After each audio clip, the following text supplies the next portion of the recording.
Welcome back to my channel, Chat South Africa with Pammy T. Now, the beautiful skyscrapers of the City of Gold, with buildings that stood tall with pride, a city of order that brought many a life of hope, a city with many luxurious hotels, beautiful shopping centers, the Carlton Center, the Stock Exchange. Now, this was definitely the place to be, the place to shop, where only the high end earners, or at least the middle class, could afford to reside. Until its value, its beauty, its relevance was ignored and it started losing its value. Now, throughout the years, the city slowly fell ill. It couldn't look after itself, and no one was there or had made time to look after it.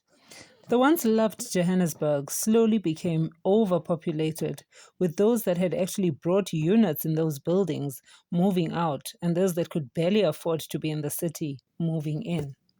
So those that couldn't afford to stay in Joburg started staying in groups, groups of many, just to simply afford the rent. So the more people that stayed in the units, the more the unit felt strained.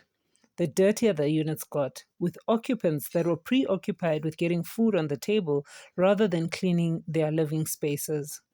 Joburg buildings started taking a toll, with the conduct of those that stayed at the buildings causing them to decay.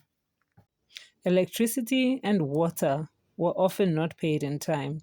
Services started being interrupting, causing a further crisis in the city. A new breed had come into town, a breed that was not designed to look for employment or to go into legit formal business. So, as we know, food is needed at the table. That brought on the Joburg hustle, informal trade, anything to afford the basics. This was the birth of something never seen in Joburg before. There started a huge increase in Somali and Ethiopian clothing stores, which shortly after gave birth to a Nigerian dominated trade within the CBD, where clothes were now being sold on the streets. Unwrapped, unpackaged, not new. This was the start of the fall of this giant called Joburg. So city facilities are not functioning. Pavements were no longer for walking. Streets couldn't be driven on. Buildings were rotten. Homelessness was a trend. Crime at alarming records. Everyone is doing whatever suits them. No laws, no fears, no respect. Just the fall of Johannesburg. Informal trade has destroyed the Joburg look, with hawkers paying no mind to bylaws or places that were designed to trade. Not only has it affected the Joburg look, but it's also brought absolutely nothing to the South African economy. No tax paid, no rent paid. Just the fall of Johannesburg. So it's no doubt that Johannesburg needed a revamp. It needed to be rejuvenated. But looking at its current stage, is it not too late? Can Joburg really get back to what it used to be?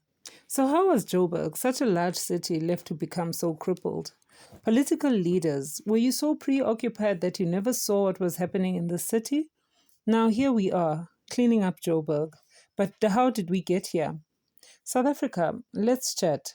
What is the first step or the right path to take when the situation has become this critical?